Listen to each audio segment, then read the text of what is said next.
Is your manuscript too long? Does it use up too many resources when you print it out? Are you desperate because it just doesn't sound right? No problem.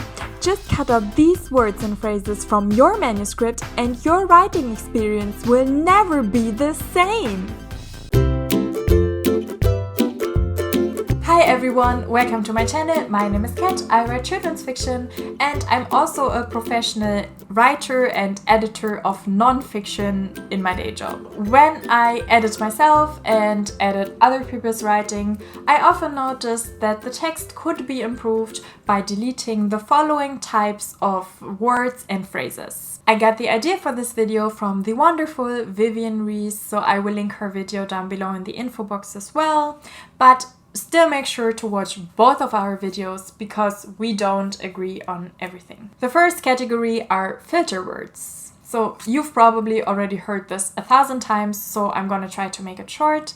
Filter words are basically words that kind of act like a filter between what the character is experiencing and what the reader is reading. So there are all those words that prevent the reader from directly feeling, hearing, or seeing what the character is feeling, hearing, or seeing. Some examples of filter words are, and I'm going to read here, see, look, watch, hear, realize, wonder, or notice. Consider the following example sentence. He looked at the old bicycle and noticed that one of the wheels was bent. He wondered if it was safe to ride. Versus, the bicycle was old and one of the wheels was bent. Would it be safe to ride? The second category of words that you can cut from your manuscript are some adverbs. Don't worry, I'm not one of those people who think that all adverbs are completely useless. Consider the following example. She cried sadly versus she cried happily. In the second example, we definitely need the adverb because the adverb happily completely turns around the connotation that we have of crying, which is usually a connotation of sadness. That's why in the first example, she cried sadly, you don't need the adverb because we usually associate crying with sadness. Let's look at some more examples of good adverbs versus bad adverbs. She packed her suitcase hastily and shut the door loudly on her way out. Versus, she threw a few belongings in her suitcase and banged the door on her way out. What I did in this sentence is that I replaced, let's say, weaker verb and adverb combinations, such as shutting the door loudly, with just a more precise and a stronger verb, banging a door. Category number 3 are disclaimer words. You probably use these words when you talk all the time. If you are not used to making blunt statements or if you are a person who really loves nuance. I do it all the time, so I get you. I don't think disclaimer word is an actual term that you will find in other places. I just kind of came up with it because to me disclaimer words are all these words that soften your statements. Examples of disclaimer words are almost, rather, or somewhat. So consider the following example. Alice knew that Bobby was lying. It was almost as if she felt it. Versus, Alice knew Bobby was lying. She felt it. The same goes for words like a little or a bit. And this is an example from my manuscript. It was on the second day that things began to get a little weird. This scene, things get pretty weird, like a lot, not just a little. So I'm not sure why I put the a little in there, other than I always use disclaimer words, as I said. Another disclaimer word is something like it seemed. They heard a terrible scream. Someone seemed to be in danger. Versus, they heard a terrible scream. Someone was in danger. So this disclaimer word is like a filter word almost. It's like if we hear a scream if we hear a scream in a book, we assume that someone might be in danger. We don't need the narrator telling us.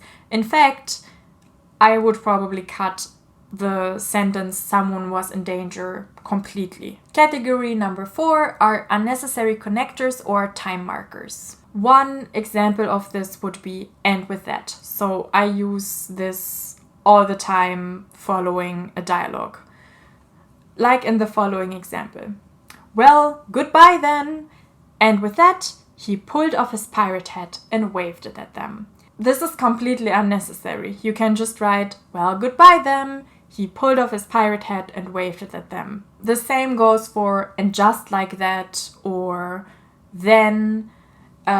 You don't need to tell people things like "first this happened and then that happened," because we're already reading it in the order that it happened in. Another completely unnecessary connector is "suddenly," because if you are warning us that something happens suddenly by using the word "suddenly," then it's not that sudden anymore. Another thing is something like "start" or "begin," something like "she started to scream." You don't need to tell us that someone started to scream or started to do anything, because it starts for us as the reader in the moment that we're reading it. Category number 5 are redundant words. Words like "down" or "up" can be redundant in the following context. He looked down at his feet. Yes, feet are usually at the lower end of people. So if he's looking at his feet, we're gonna assume that he's looking down. The same goes for "she nodded her head." Yes, people, when they nod, usually nod their heads. And I was totally nodding as I told you that. Category number 6 of words that you should cut from your manuscript are unneeded amplifiers, such as "very" and "really." But you really didn't need me to tell you that. You very much knew that yourself already. See what I did there? Category number 7 are words that add unneeded specificity. Say specificity really fast 10 times. Am I even pronouncing that right? I don't know. I noticed this most in books when characters do things with their left or their right hand. And it's usually left-handed characters doing things with their left hand. And I'm like, okay, we get it. Your character is left-handed. It's no big deal. So am I. I don't go around in my life and I'm like, I always use my phone with my left hand. It's because I'm left-handed. Or, excuse me, everybody, I'm writing with my left hand. It's because I'm left-handed. Or, ma'am, do you have gloves that are very sturdy on the left hand? Because I will need to use that hand a lot. Why, you ask? You didn't ask, but I'm gonna tell you anyway. It's because I'm left-handed. I also don't care what kind of lipstick brand or laptop your character is using. Unless they add to the story in some way, I really don't care. Category number 8 are unneeded explanations. Consider the following example from one of my books. The adults in town said that Purple Manor, which is what they called the house, was old and in danger of collapsing. We really don't need the explanation that the house was called Purple Manor by the adults because, they just basically called it Purple Manor. So, we just don't need that part. Category number 9 are complicated and fancy words. Her irises were an exquisite hue of cerulean, and her locks hung in beige ringlets. What?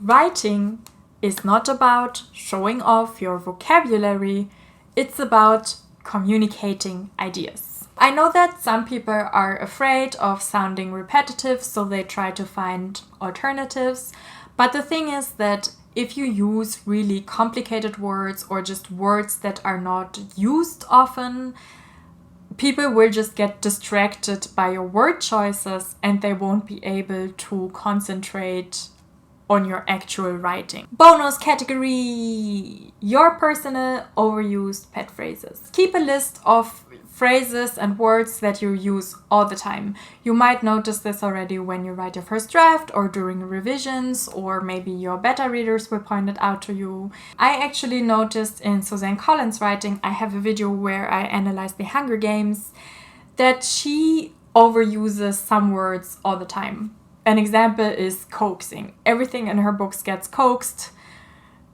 and it gets very distracting at some point. So don't make the same mistake and just keep your own overused pet phrases in check. What are your overused pet phrases? I'm really curious to know. I, as I said, use disclaimer words all the time. It's really ridiculous, so I need to stop it. Thank you so much for watching today. Like this video if you liked it. Also subscribe to my channel if you haven't already. I post new videos every Tuesday, and you can also come and hang out with me on all of my other social media. I will link everything down below. I am at Cat Sperling Books pretty much everywhere except for Twitter, where I am at ksperlingbooks. Thank you so much for watching, and I will see you next time. Bye!